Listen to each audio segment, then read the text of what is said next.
Booze Dancing is live tonight, a live stream. We haven't done one of these in a while. No, we haven't. This is a What We Watch When We Drink podcast live session with a very special guest. This live session will be turning into a podcast at a later date, correct? Correct. Now, our special guest, who you see up in the corner of your screen, probably in the corner of my screen, is our friend who was here. We just talked about this about a year ago. Lisa Zambetti is here. Hi, Lisa. Hi, you guys. Lisa, welcome. Thank you. Happy summer. Cheers. Happy summer. Cheers. We know Lisa. We are all in the podcast game. And Lisa has a podcast herself called Killer Casting, right? Mm-hmm. That's I actually right. just listened to the newest episode this morning. You have two, Oh. correct? I do. I have two podcasts. One is Killer Casting, as you said, because I'm a casting director and I've happened to cast a ton of psychopaths. So I have a podcast called Killer Casting where we talk about, weird and wonderful shows that I'm watching, shows that I'm casting, issues in our industry. We have a big issue coming up at about midnight tonight. The SAG-AFTRA union membership I'm anticipating is going to go on strike, but we'll see what happens. But anyway, so I have a Killer Casting podcast, and I also have a true crime podcast called Real Crime Profile. That is a whole other part of my life. But so yes, I do a lot of podcasts. Excellent. So really, the casting of psychopaths, this is our audition reel. Perfect. Exactly. We can be on this easily. We're definitely a subject matter, aren't we? Shall we run a quick intro? Sure. All right, let's do that real quick.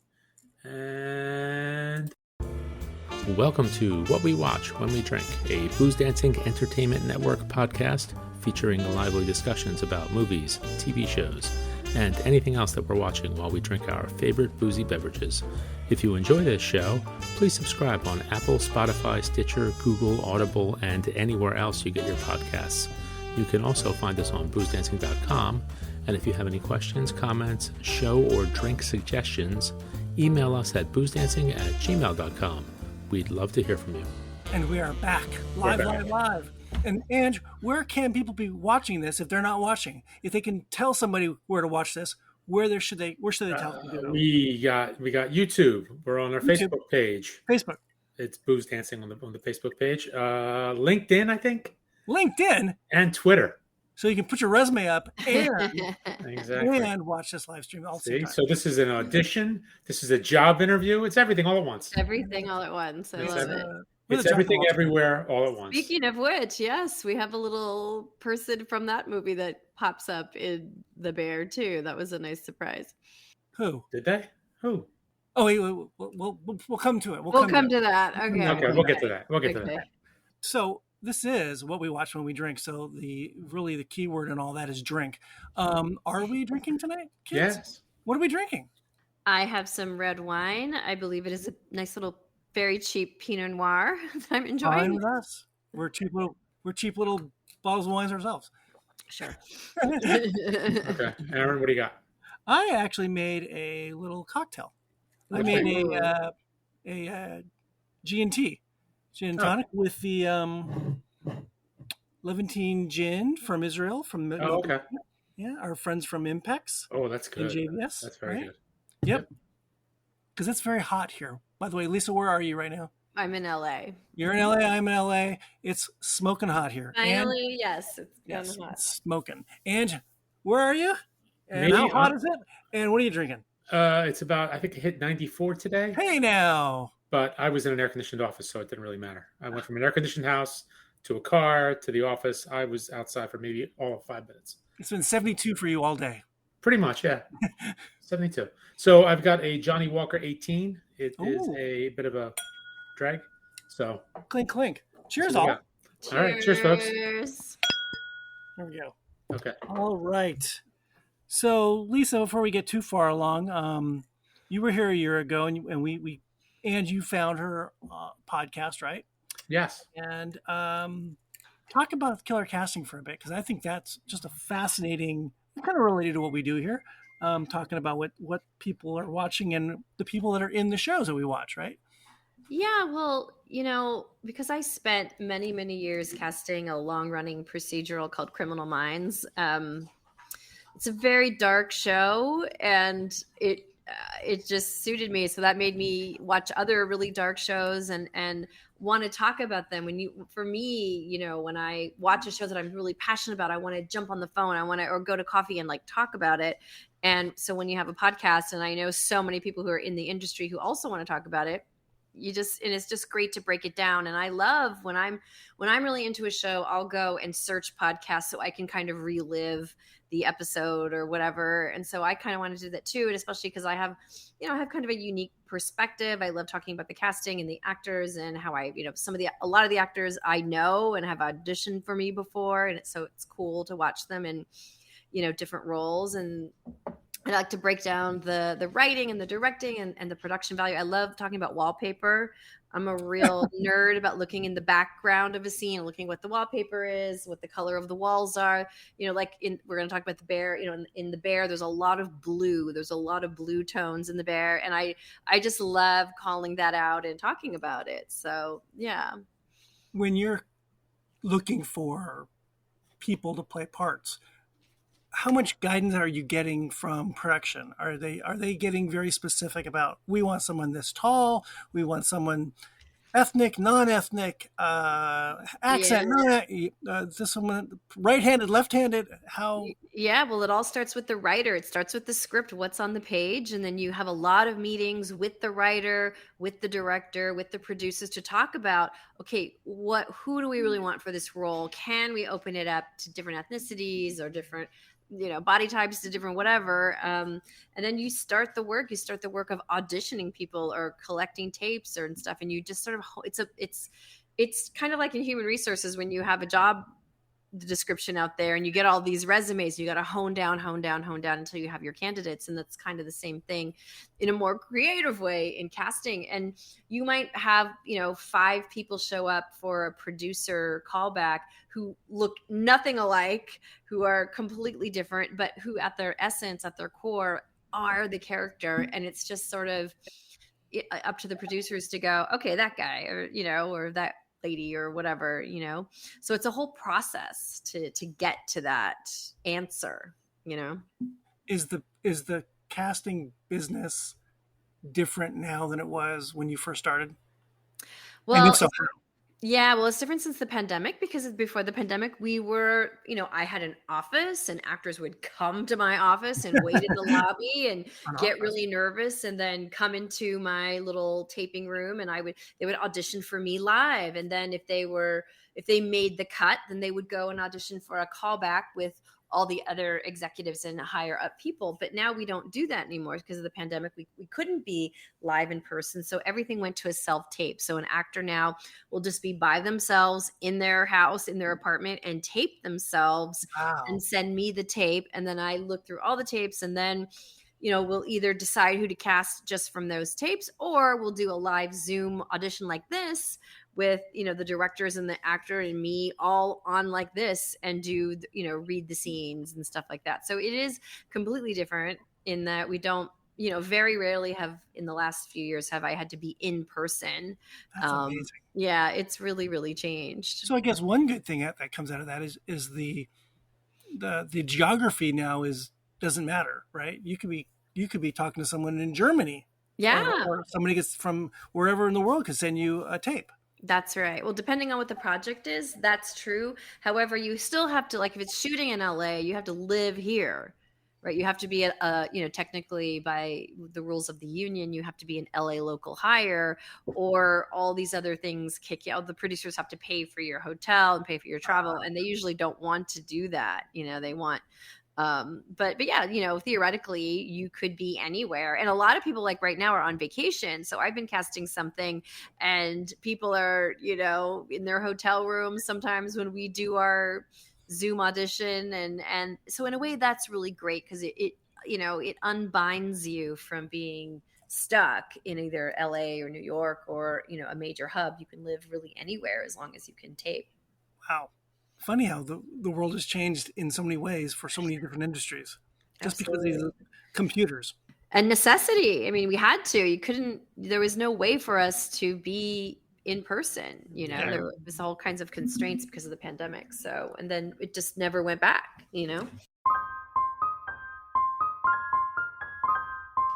So why don't we transition to this little TV show that Ange and I are kind of obsessed with, and we're not the only ones, I guess. Little background for our audience is that when Ange reached out to Lisa to talk about the show and to come on the show and talk about the bear, she was a little apprehensive. A little? I think it was no. I think, you loved the first season, but weren't crazy about the first couple episodes. And now I don't know. You guys talked before we went on, but is your feeling different now, or what was your apprehension? I guess maybe from the first couple episodes. Well, we covered the season 1 of The Bear on my podcast with a casting director who is in Chicago, who's a dear friend of mine, we've all worked in the restaurant industry. And I love that episode. It was so in the weeds about restaurant stuff. Exactly, in the weeds, exactly. So I loved it, and I was really glad it got a season 2. But it's hard. Your sophomore year is tricky. There's a lot. You set a high expectation, and so when I started watching it, and the first 2 episodes in, I was just like, nah. I'm played out. Like it just felt very repetitive to me. Like the relationships the arguments were all the same. The tensions were all the same. I just felt like we were just kind of going over and over kind of the same dynamics. And it was feeling a little bit tired and tedious to me. And I thought, I'm not that interested in this. I can sort of see what this is going, and I kind of tapped out of it. So then when you asked me to watch it, I was like, I don't think so. But you and everybody else has said, around episode 3, it really starts to make a shift. And I was wondering what that was going to be like plot-wise. Is somebody going to die? Is something, what's going to happen? So, but anyway, I resumed watching it, and, I definitely started to hugely appreciate a lot of the ways they were telling the story and a lot of the character development and things that were happening. I still had moments where I was just kind of gritting my teeth like, oh, I wish they could just get rid of this part of it. And we can, talk granularly because I've got like 18 pages of notes. But, I think anyway. So why do you guys love it so much? Aaron? Ange? Okay. It's the dynamics. I think it's the characters. I don't really care so much about the plot. Yeah. But just some of the characters really were just so, and I think they were more developed this season in some respects. Carmy kind of got a little bit annoying to me. Sydney, who I found annoying the first season, I was a little more sympathetic to her in the second season because of what she's dealing with, AKA Carmy. I like where they went with Marcus, and I like that everybody kind of got their little piece, like they kind of separated up. What I was thinking about? You've seen Star Wars, right? Mm-hmm. So Star Wars are all together. Empire Strikes Back, they all kind of go their separate ways to a degree, and they're all kind of just trying to find themselves, figure out what's going on, and then they come back together for the grand finale. So it was kind of like that, like Marcus gets sent off to Denmark, and Sydney's trying to figure out, is Carmy a good business partner? Is he not a good business partner? What do we want this restaurant to be? All that kind of stuff. I like Tina's whole storyline going to chef school and how she was so excited and so pumped. Like, she's just grinding it out in the beef for all those years. And now she's realizing, what? I'm actually a really good cook. I'm not just, working in some greasy joint somewhere. I can actually do this. So, and that's what really kind of sucked me in. Yeah. Go ahead, Aaron. I was going to ask you a question, Ange. The family dynamic that's overwhelming in this show. Yeah. Did you feel any of that? Maybe we all do, but maybe you feel it in a different way from an Italian-American background?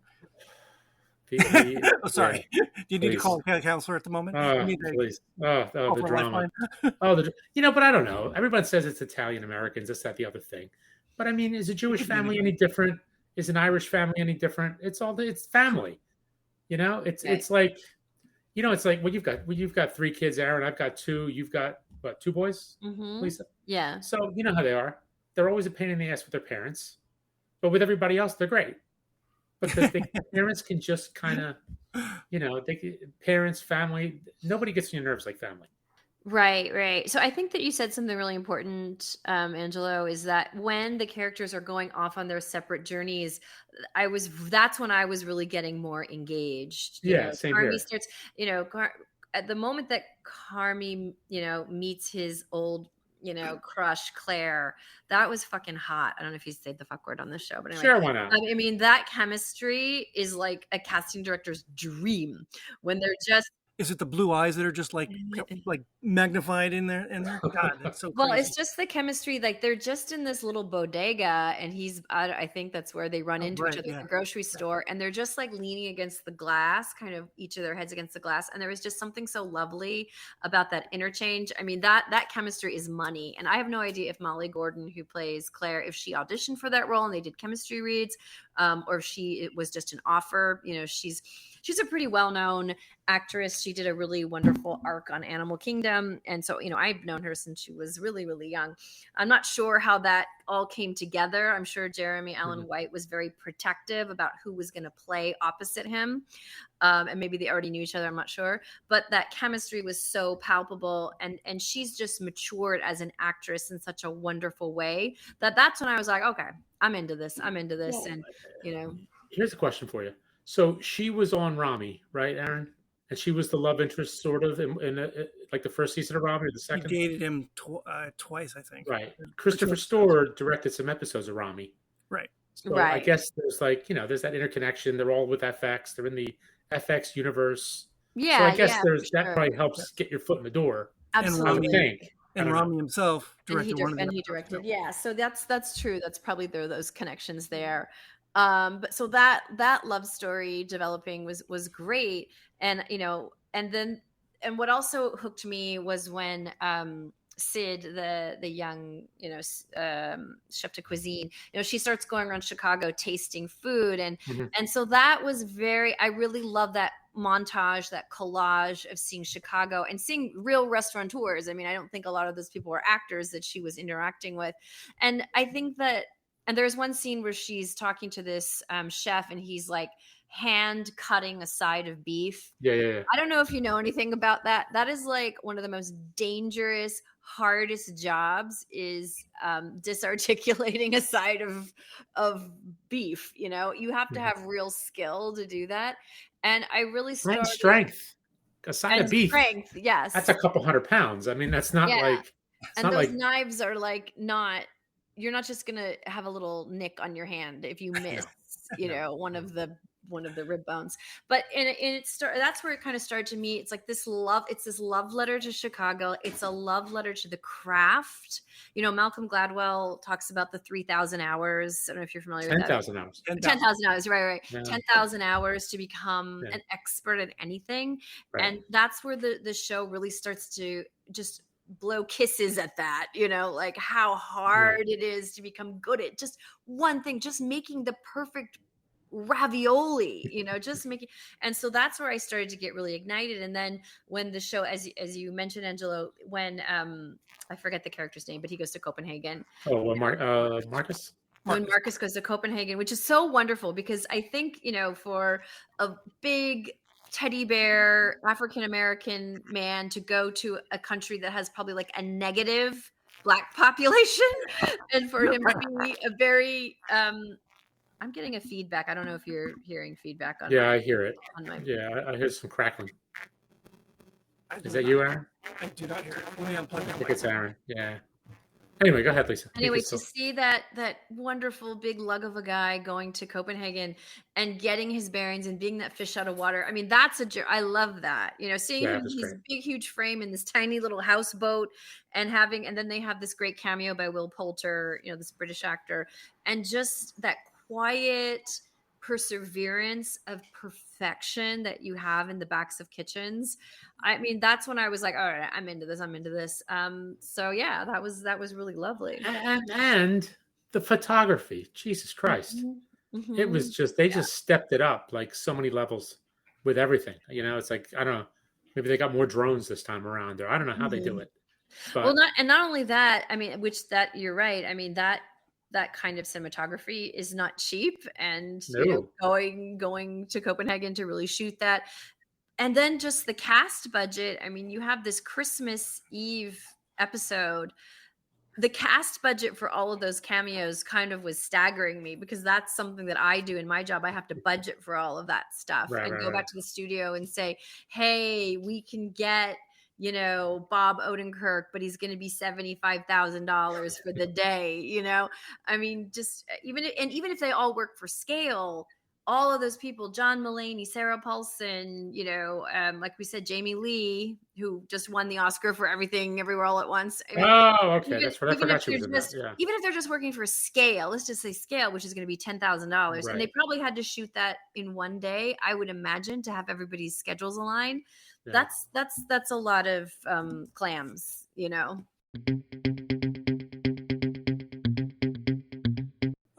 Jump ahead a little bit. So this is in the comedy category for the Emmys. Yeah. Which is an interesting way of describing comedy. No, there's a lot of funny stuff. There is. So, but my first thought is it's not a comedy. No. And it's more of a dramedy, I guess. Yeah, I would agree. Yeah. And I love the constant tension and uncomfortableness of a lot of it versus the really funny stuff. There is this constant tension going on between, you want to laugh a lot because Fack is doing something crazy, or one of those eye rolls from Sydney. It's hilarious. But then you've got this total opposite, which is like real life, of this ugliness, this coldness, this sadness that is fighting against the humor, or the humor is fighting against the darkness. I love it. And it's you see a lot of the dark comedies, and they're more dark than comedy. This is really a funny drama, and it doesn't leave you always. We know there's the big Christmas episode, and last year the episode in the one take episode inside the kitchen. Mm-hmm. There you are ratcheting up your shoulders. Yes. You are uncomfortable the whole time. Absolutely. And you can't wait for it. It's like a really bad roller coaster ride. You can't wait to get off, but you can't wait for it to stop. You want it to go longer. I love all of that about it. And I think the stories itself are really great. And the characters are really great. But that underlying essence of it is just fantastic. I can't put into words enough how great that is.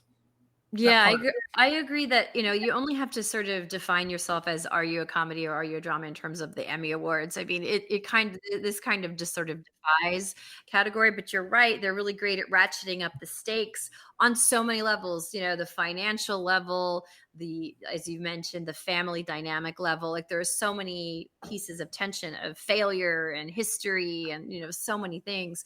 But I would say that this is going to sound really strange, but my least favorite episode was the Christmas episode, because there was something about it, even though it was just like so glorious to see all those cameos, Jamie Lee Curtis as the mom, and, John Mulaney, like just walking in and being this really nerdy, whatever. But when I was thinking about it, it felt to me like a lot of that episode was improvised. And I could really tell that it was just, I was longing for some kind of structure and something. And you could see it in that very tender scene between, Richie, played by Eben Moss-Backrack, and his pregnant wife, played by Jillian Jacobs. They have this kind of quiet scene where she's feeling really nervous, and they're kind of having this connection. And that was lovely. And so there's such pros. I mean, they just communicate, years and years of a relationship in like a 5-minute scene. But all of the other scenes, there's so much crosstalk and so much in the kitchen and this and that.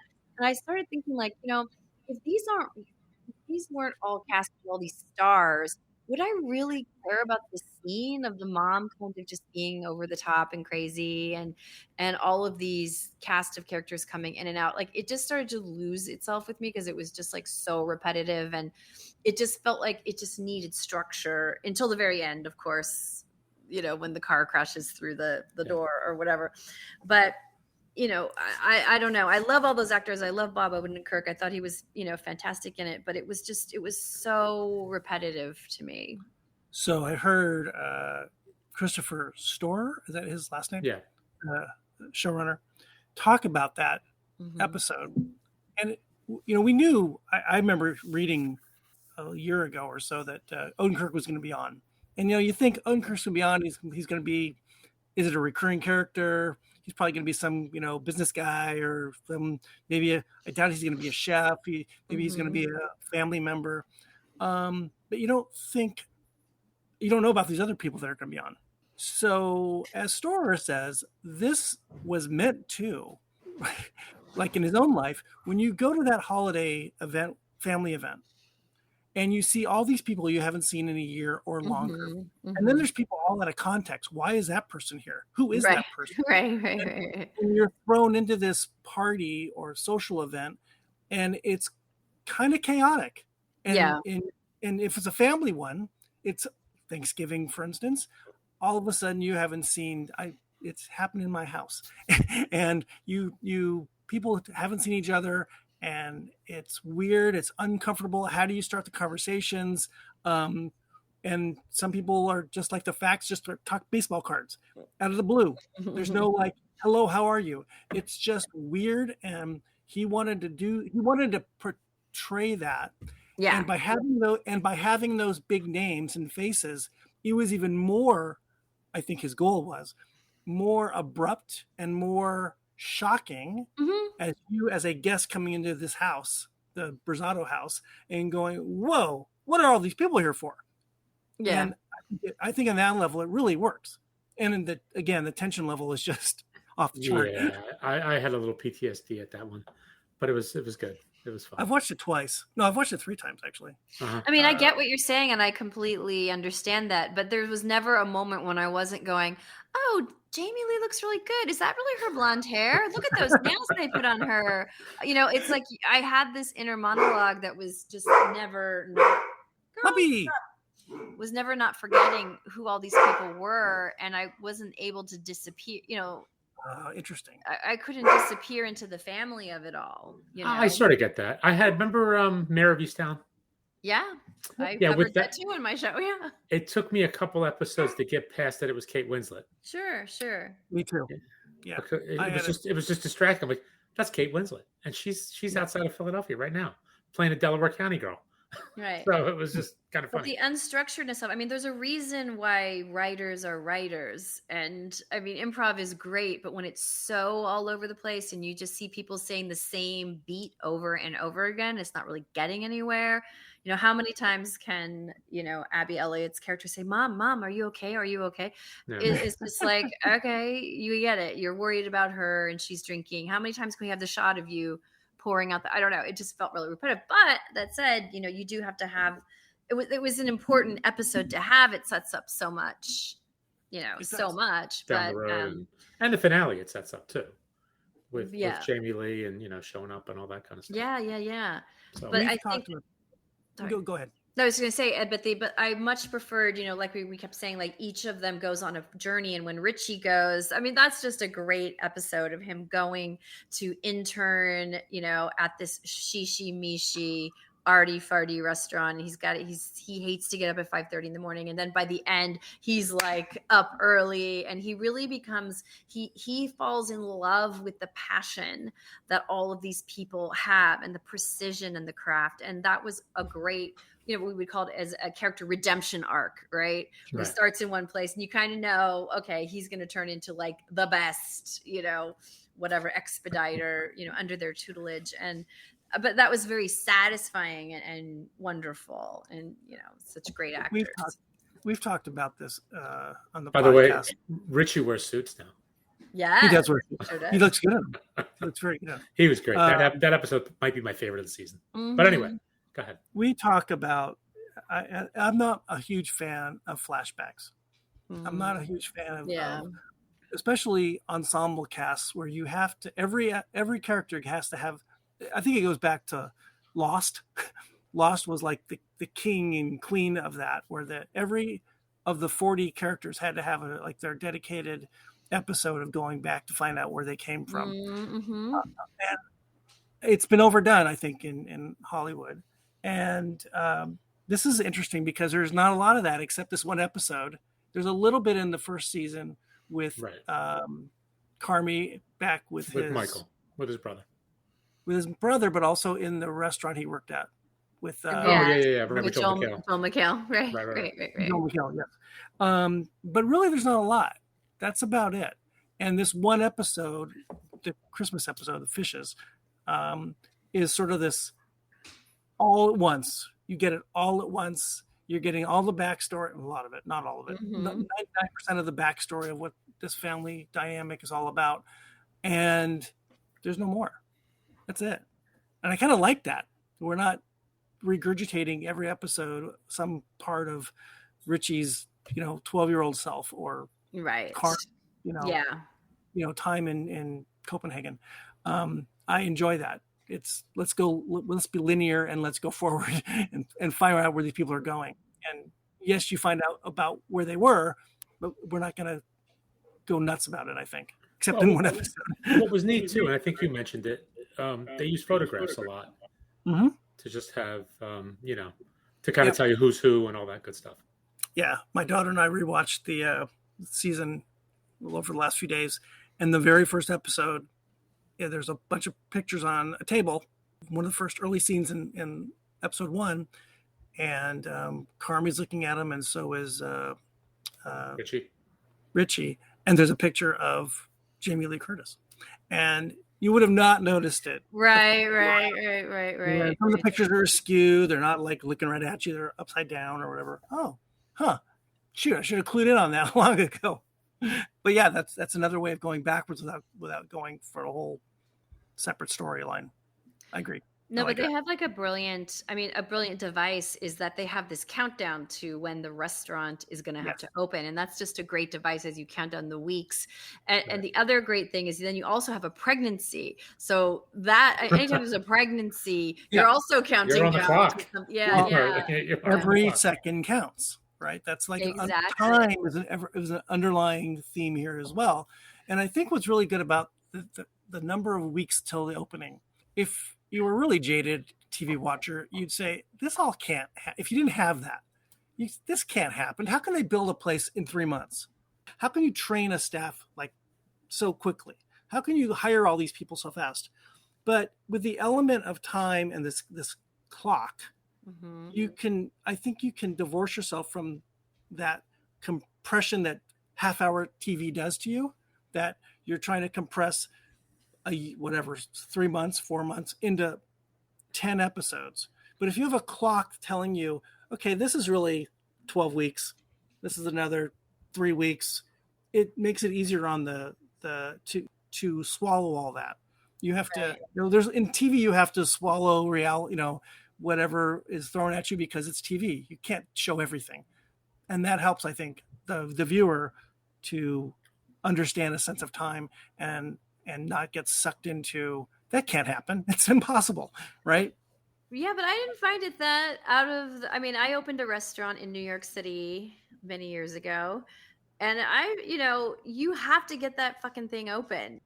Yeah, because every day you're not open, you're not making money. That's right. And you still have the rent to pay and you still have all these labor costs and you have all these, so I found that really, really felt, look, anybody who's listening to us who's an actor, you're also in the restaurant business. I mean, that's just goes, par for the course. So a lot of actors, I think, love this show because they've been there and remember what it's like. I mean, and the thing that they get so right is in those minutes, there's like this golden hour before you open or before the shift starts. And it's like the energy kind of coalesces and everybody's adrenaline starts to rise. It's a palpable thing. And then you're off and then you're into the shift. And it's just, I felt that they really captured it. It's a hard thing to capture well, but they really did, because I've had those nights where the expediter was just losing their fucking shit and people were out in the back getting high and then somebody cut themselves and then something happened and you run out of the beef. You got to 86 this and this lady's drunk at the bar. How do we get her out? It's the mayor's wife. What are we going to do?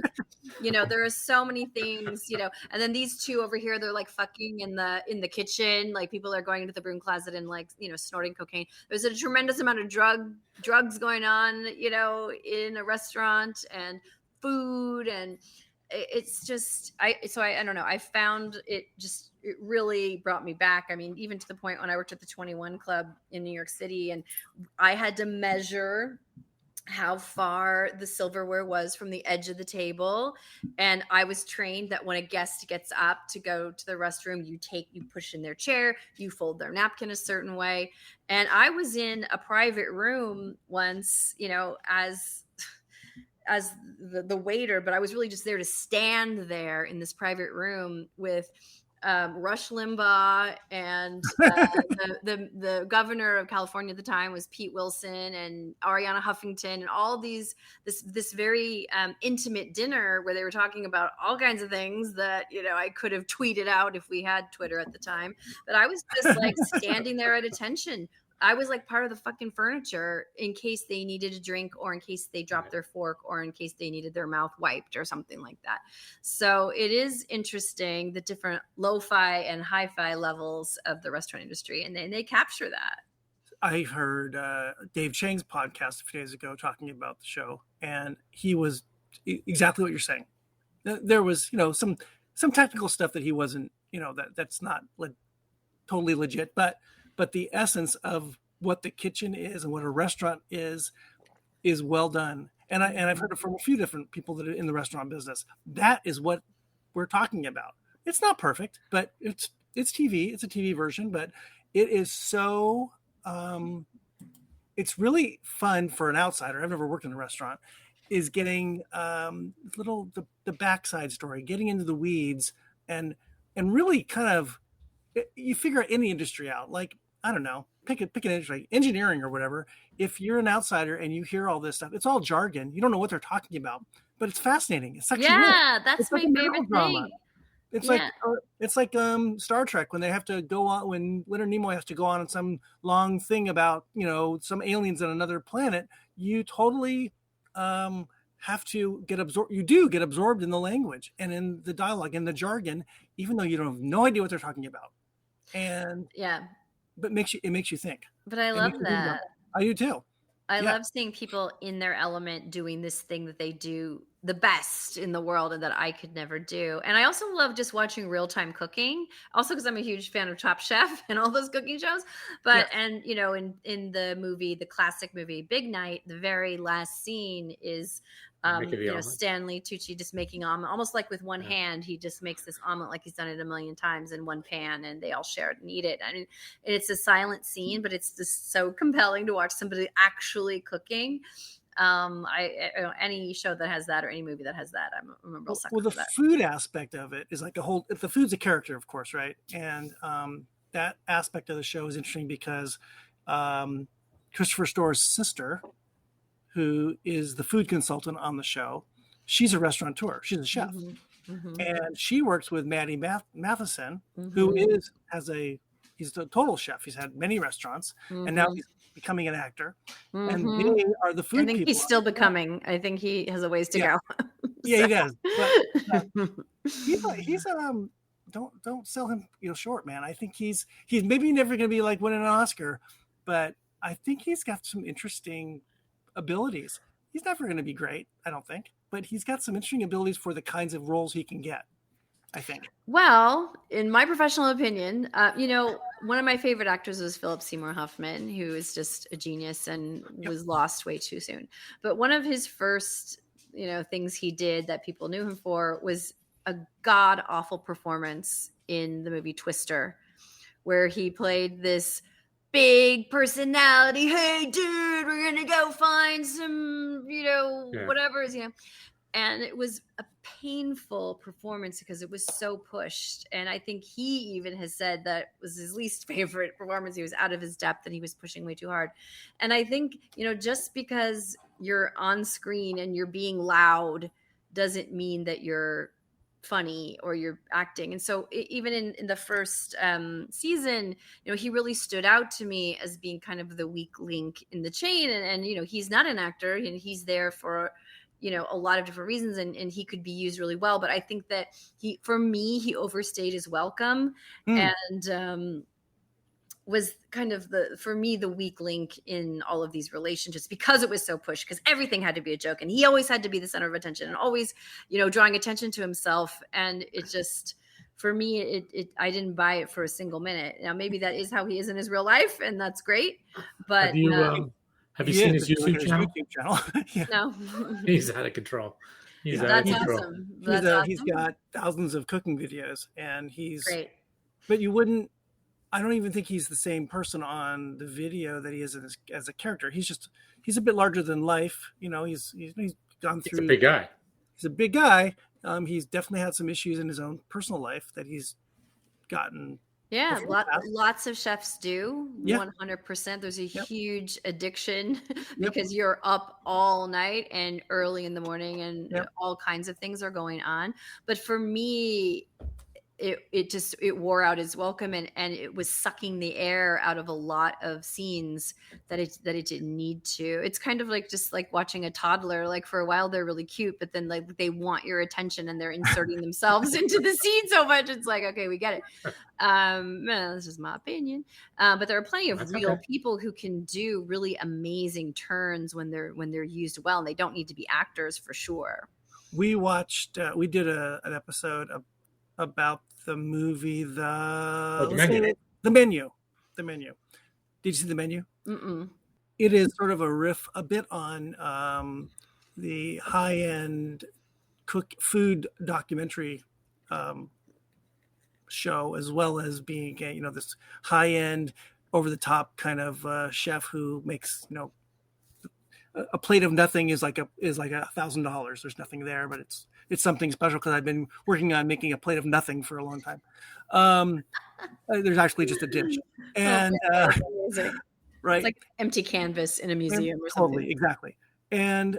But what they did really well in that movie was to picture the food, and I think back to what Ange was saying about the photography and cinematography, is the way the food is pictured in this show throughout, from when they're cooking in the beef a year ago, making sandwiches and slop to some extent in the very beginning, to this high-end stuff at the end.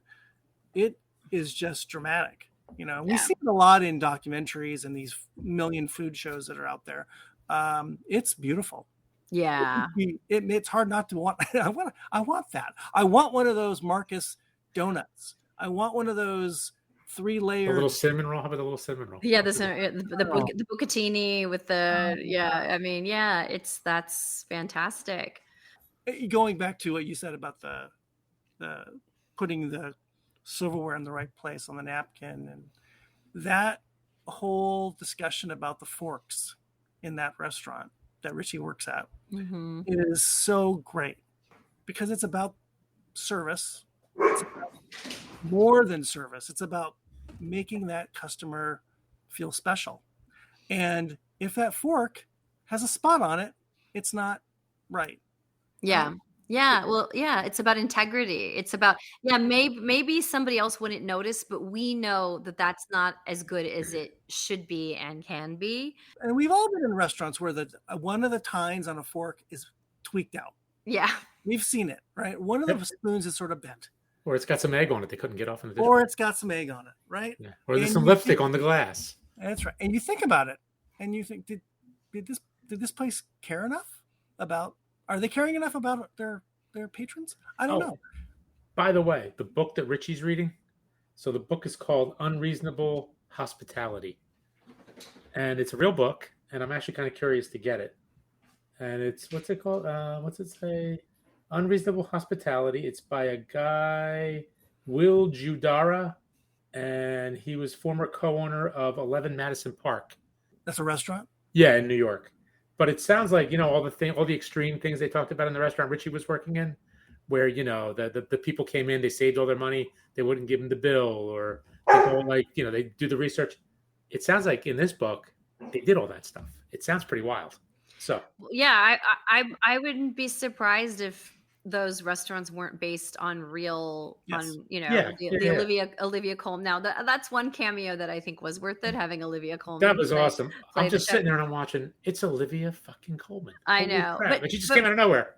Right, but it's this Doing nice her little thing. doing her thing, having a nice little quiet moment, and she's supposed to be somebody of stature, and she is somebody of stature. Or they could have had Helen Mirren, I guess. But of Right. course, the back of my mind is like, does she have a work visa to be in the US? Because I've had to hire, you know, British and Australian actors, and it's like a big fucking shit show just to get them here. I'm like, they probably, Especially now.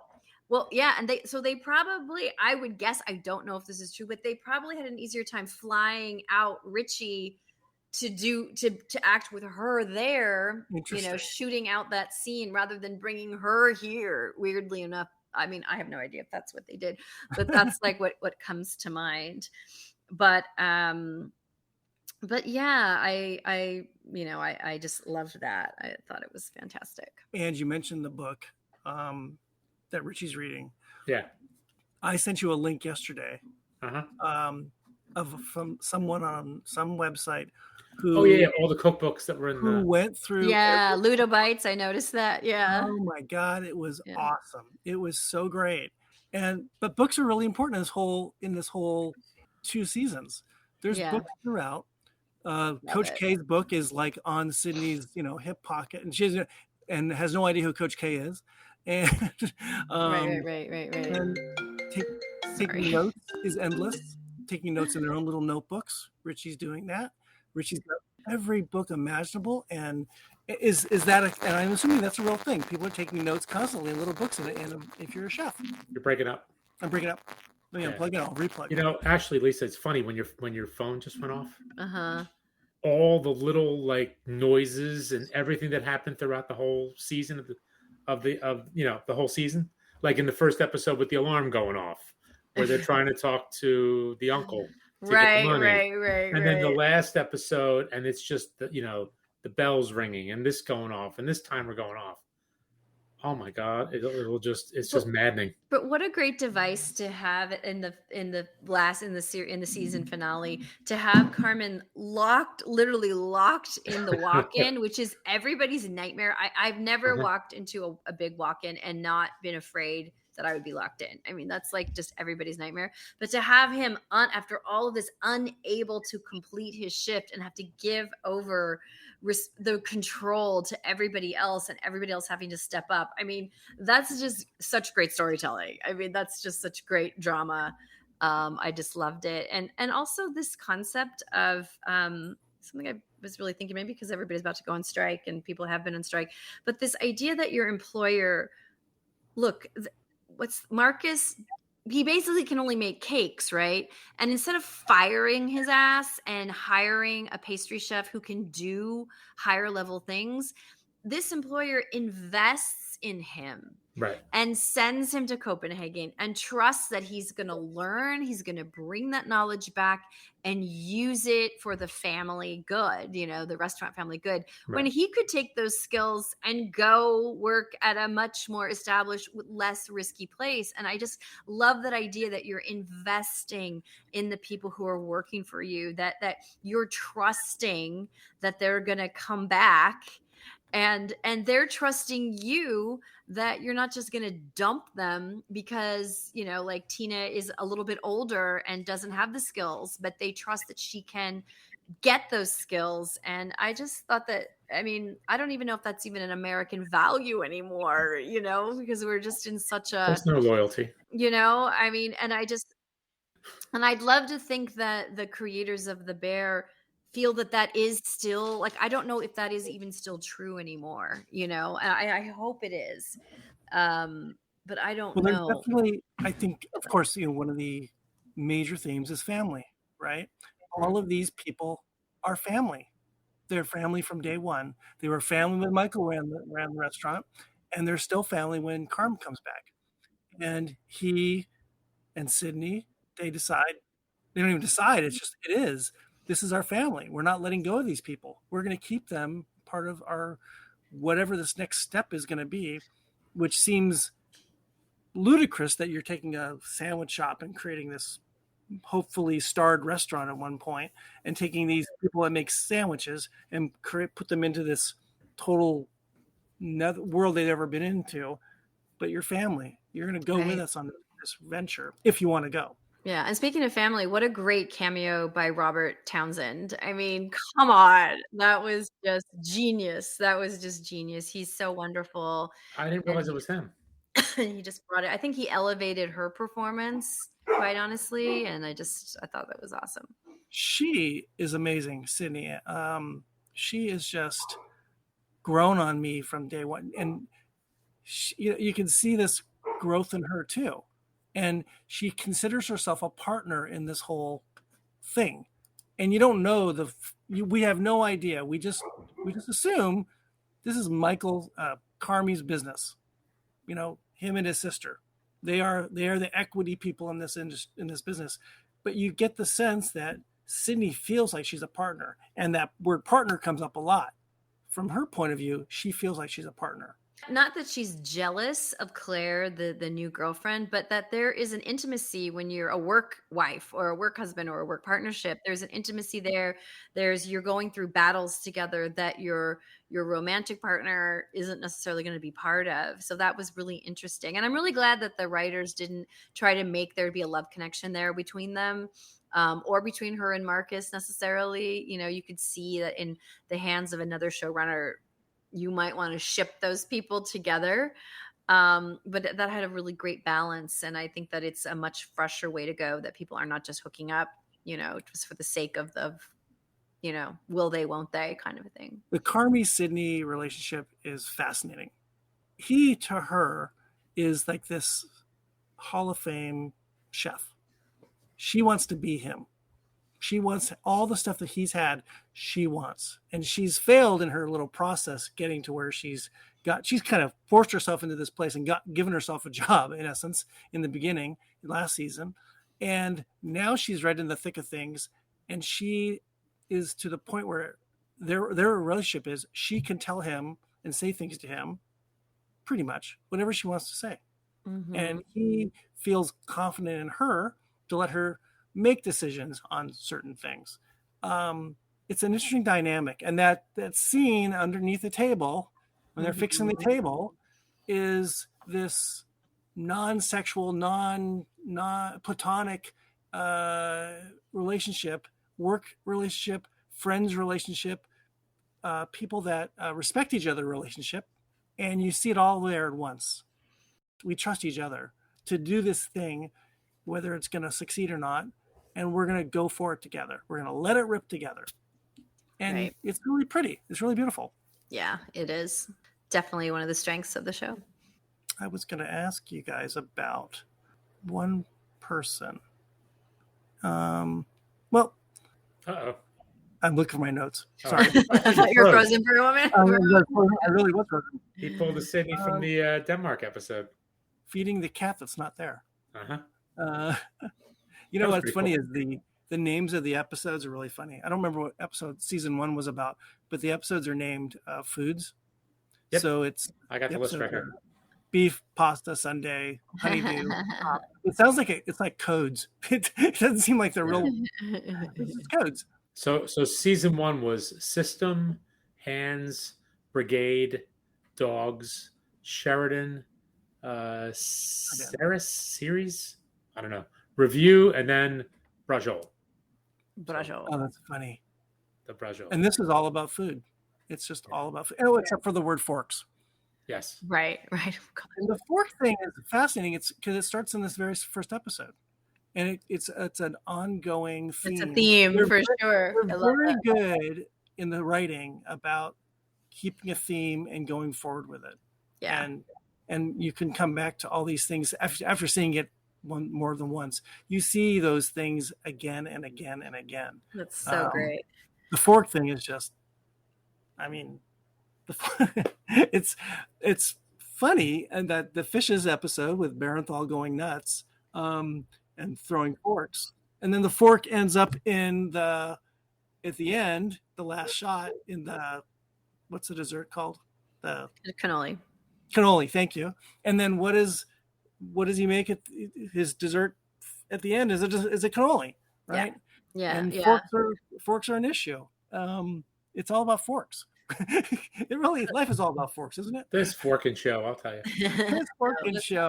It's a great through line, and it's like these little Easter eggs that the audience gets to go, oh, I get that, I saw that, I'm with you, I'm hearing you, but anyway, I think every few years I toy with the idea of opening a restaurant, and it's such a romantic idea because you want to make this place that is your expression of yourself, and you want it to be the third place where people, not home, not work, but your place. And you're going to what would you do? What kind of restaurant?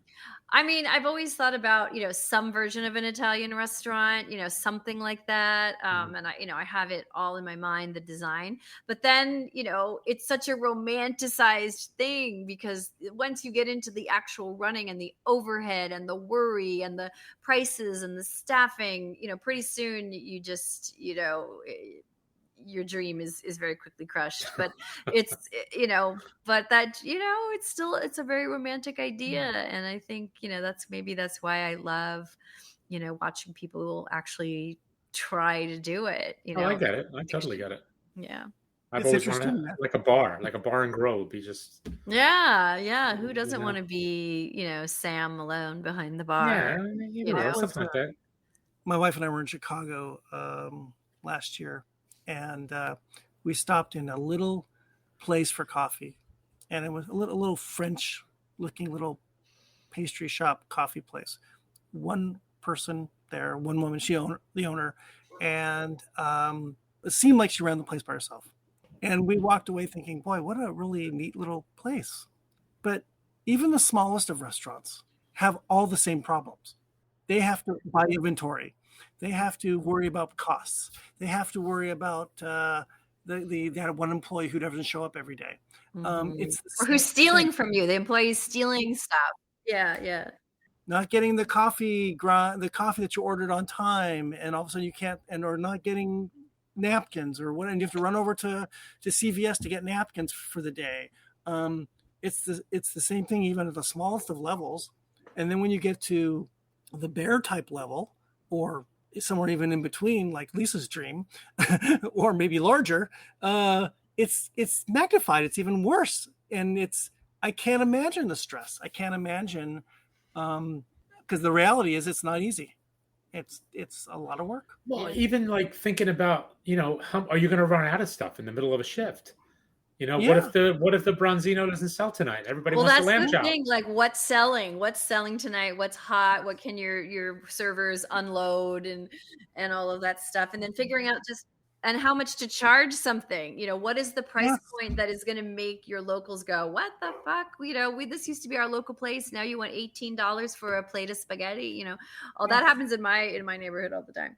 Oh, yeah. Or you get the veal chop, but you don't get anything next. Oh, all the sides. You want broccoli with that? Well, that's another $15. Yeah. I'm like, really? You just charge me $40 for a veal chop? And then getting a liquor license and dealing with liquor licenses and bartenders and the cost of alcohol and unruly patrons, and it's never ending. Here in LA we got this, and there's a story going on about this one restaurant, John and Vinny's, who's been charging a 18%. I think it was 18% surcharge on their bills for, what was the term they used? For like staff betterment or something. And it was never clear whether it was a tip or not. And so now they're being sued by ex-employees, I think, right? And they're actually going out of business. They're closing the store, but it's this whole thing about, they probably thought they were doing something really good initially. Right. We're trying to help out our staff and make not tipping, but providing a fair amount of extra money to everybody, not just the server. Well, it was definitely shady. And they bring this up in the Bear, like the discussion about tipping and what's it going to be, yes. And there are restaurants that say, yes, you do not tip in this restaurant. We pay our staff a living wage, and this is the percentage that's added onto your bill. Or our prices are just high enough, and that is what is already absorbed. Yes. But what they were doing was just completely shady. and people thought that the wait staff was getting that's Right. like a party of over, like in any restaurant, if you're a party of over 8, there's an automatic service charge Right, for 20% or whatever. gratuity, Right. automatic Or gratuity. Yeah, Yes. 18%. And the language, the verbiage, the language is not clear in most restaurants. I'm not pointing out just John and Vinny's, but there's lots of restaurants that say service charge. Well, what's it actually going to? Who's it going to? Is it going to the owner's pocket or is it going to the staff? Right. And it's never clear, and it's not fair and for the consumer. But that whole concept of dealing with, are we going to tip? Are we going to tips? Not tips. Yeah. Not service charge. It's stressing me out thinking about it now, and I'm not even. I know. Yeah, and unemployment and disability and guys getting burned and guys getting cut, and then the toilet backs up, and it's like any other business. It's fraught with hell, and it's and you just want to make good food and feed people. That's really what you want to do. And give them memories, give them that special night, give them that special place where you took your wife for the first date, or your grandfather's, that's really what it's about, but anyway. So is that restaurant that they go to, that Richie goes to in Chicago, I think it's based on a real restaurant. Yes. I think it's called Alinea. My son goes to school in Chicago, so I'm going to be spending a lot of time in Chicago over the next 3 years, and he's looking at the menu. And I think they have different levels, and I think it starts at like $250 a head. Yeah, and it can go up to like $500 a person, etc. But it's it's to the nth degree. Yeah, and it's an experience, not just eating, right? Right. Well, it better be. It better be. That's like if I ever went to the French Laundry. I mean, they better give me a manicure before I leave. Well, it was funny because me and my son were going off about this whole thing. It's like, it's expensive, right? But at least you get a meal. You want to go to a concert and you can't get like the first, the pre things. You want to go see Taylor Swift. You're sitting in the boondocks at the whatever center in your town. Let's say the Staples Center.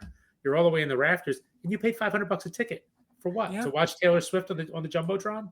Speaking of Taylor Swift, how great is that scene when Richie starts singing a Taylor Swift song? The music in this is off the charts. And that's the other thing that I started thinking about with the music clearances, where it must have cost almost as much as hiring Olivia Colman. But, all the REM songs and the Lindsey Buckingham songs. I mean, that's just so wonderful to have. And it wasn't just a clip. They would play like the whole song. Yeah. I don't know. Is there a difference price-wise? Like if you play the whole song versus a clip? Or you just have to get the rights to get the rights? I don't know. I have no idea what that would be. Just getting them to agree at all to have their song in your, that's not easy. Right. No. Well, although, what was the one song, that Kate Bush song that was on Stranger Things, Running Up That Hill? Yeah. Where's REM these days? Maybe they're thinking the same thing. Like, next thing you know, they're like number one on Spotify. I think they're fine. I think Michael Stipe is just fine. Well, Mick Jagger's probably fine, but he's still slinging, he's still doing his thing. So you can never have too much. How we doing with our drinks, kids? We good? We're good. I'm going to have to wrap this up. I've got 2 dogs that I need to go take for a walk, but it was nice to hang out with you guys again. This was awesome. We will have you back, and we'll talk Emmys the next time you come on. Okay, sounds good. All right, guys, take care. Thanks. Bye. Stay cool. So that was Lisa Zambetti from the Killer Casting podcast. I think it's an annual thing with her. She'll come on, and we can talk some big show, and then we'll talk the Emmys. But we'll have her back to talk about this year's Emmys. Absolutely. It was great hearing her background in. Like last year, her background in restaurants, as well as her background in current background in casting, and how all the little nuances are to this stuff. It's fun. It's good fun. So anyway, so you really like season 2. Do you like season 2 better than season 1? I did not rewatch season 1, and I've rewatched season 2. You've never rewatched season 1? I don't remember if I did. But season 2 feels more memorable to me. Well, it's recency bias, right? Well, maybe, but I did rewatch the one take episode in season 1. I did do that. I don't remember if I watched the whole thing. Even with Lisa's criticisms aside, I think it's a pretty great series. I love a show that creates tension and also is funny. And there's trying to find this balance without going too crazy one way or the other.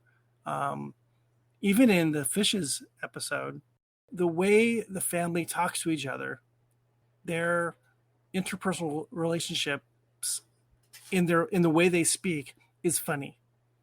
They're just funny the way they say things to each other. They know each other too. There's that They familiarity. know each other, and it's funny. It's a funny way they speak to each other. But on the flip side, also with the tension with Uncle Lee and with the mom, they all know what their, what do you want to call it, trigger point is. Yes, they know the trigger points.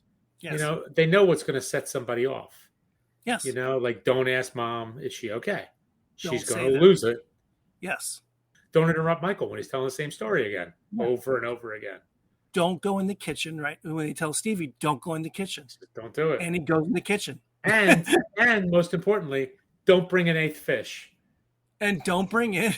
And it better not be a tuna casserole. Tuna casserole. Do not bring a tuna casserole in. It's just, that's funny.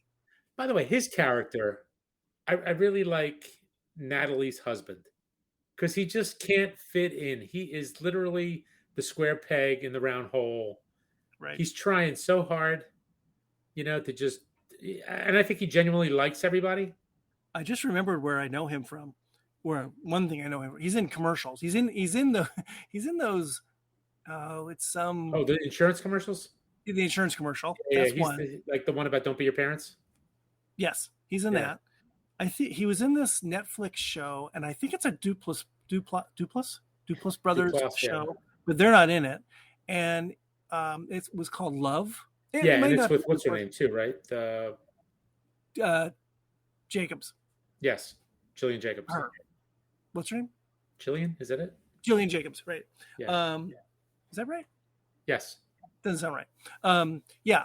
And he is one of the characters who lives in this building. He's one of the friends of all of the two main characters, right? And he's really good about playing this vanilla guy and being the he's smart. He obviously has a job, and he's funny in the first season. Oh yeah, I did rewatch the first season, and he's at the birthday party.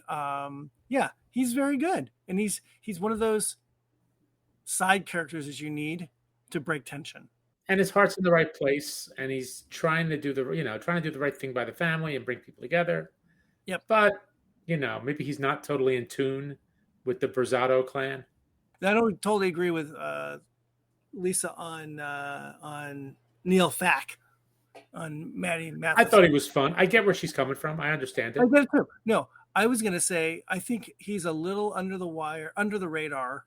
Even though he's a big personality and a big person, I think it's a little bit under the radar. But someone who's not under the radar, but doesn't get a lot of screen time, but when he's on the screen, it's powerful, is Oliver Platt. Oh, he's tremendous. He is. I think he's great on the show. I absolutely love every scene he's in. Me too. He's got the whole Chicago thing. Chicago, you don't know if he's a totally legitimate business guy. Oh, he's absolutely not legitimate. But you don't know that for certain. You got a pretty good idea, though. But he's got a lot of money. He's given him $500,000, right? But episode 1, what's he say? Oh, by the way, we found your money. And he said he didn't put it in the bank, did he? Oh, right. I mean, come on. Yeah. Drop the envelope in the box. Go to this bill mail slot, and you'll get your license. You'll get your business permit. But you don't really know what his story is. No. But he's this loving uncle. He really cares for these 3 kids, and to an extent, the wider family, the non-family members, the cousins. He cares, and even though he probably is throwing money away, he still does it. He cares about Natalie's baby. He cares about Richie's baby. And basically lies and says he's got a job. And during the Christmas episode, he's given him a job because he wants Jillian Jacobs to feel good about her husband.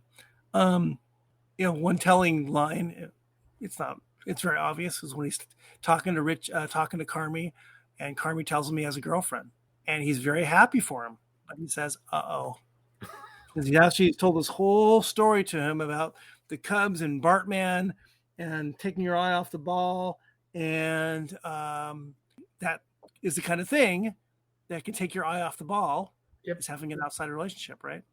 And he knows. He's been there. He's been around the block. I just love his scenes.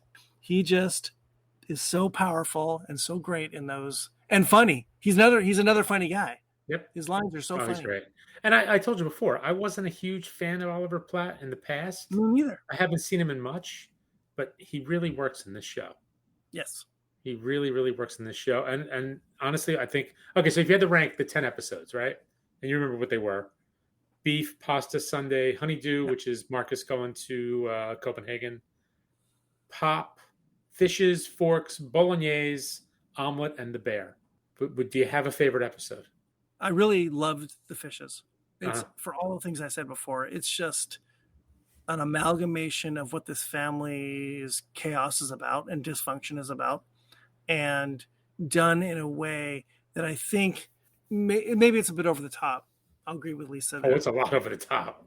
But in the way that we go into these once in a great while family events, and you haven't seen everybody, and it's all out of context, and all these bad vibes come up, and somebody's drinking too much, and you get to really see who the family is and what the family dynamic is.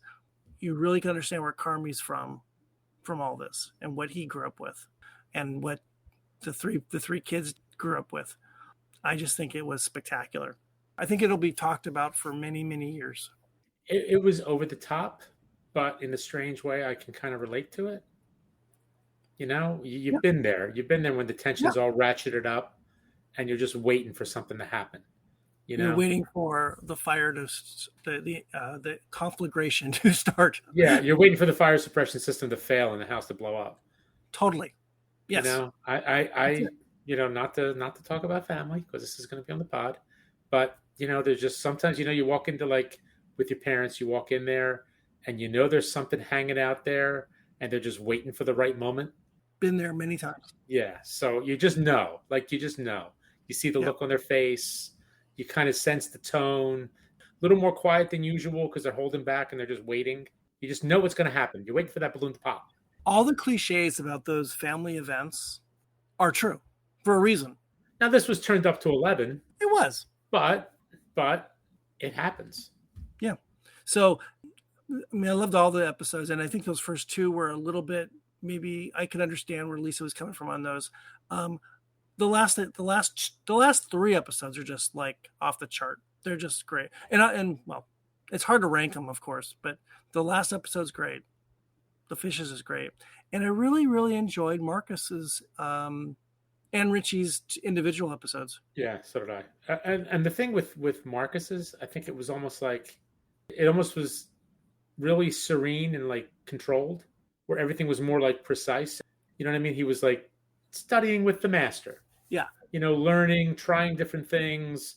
It's okay if you screw it up, do it again. It's very Nordic, very Scandinavian. There's a peacefulness in what that culture is about, and it's a quiet way of working and doing things. It was a nice juxtaposition compared to what was going on with the mayhem in Chicago, because he called in a couple of times, right, with the fire suppression system wasn't working. Yeah. Yep. And it's like, holy crap! I think I like it here. I think I like Copenhagen. Yeah. I think I like feeding the invisible dog or the invisible cat, whatever it was. That was a really interesting episode, and when he has that life-saving moment where he saves the older man on the bike. Yeah, that was odd. It kind of threw me off. It turned you off? No, it turned me off. It just kind of had me like, why? Well, what was going to happen? Like, you almost felt like something bad was going to happen. I think it tried to portray Marcus, which we already knew. He's this caring person who goes out of his way to do the right thing and taking care of his mother. Right, which is how the show opened for season 2, with him taking care of his mom. So that's right, and that's an ongoing story, and being concerned about her, calling her and leaving a voicemail for her just so she could hear the voice of him, and then helping this man. Of course, a lot of people would do that, but the way he did it, he was very concerned. And then being struck by the way the man embraced him and held him. I think Marcus didn't always get that in his life. He didn't get that reciprocity of love. And it made him feel more part of the community, more part of the landscape. When he's describing the 4 desserts that he made, he's not describing the food. He's talking about what these things represent, what these 4 desserts are in a larger sense. That's powerful, I think. It was really great. It was great. It was just really, really beautiful. I mean, the show just kind of like gets you right here, man. Gets you right here.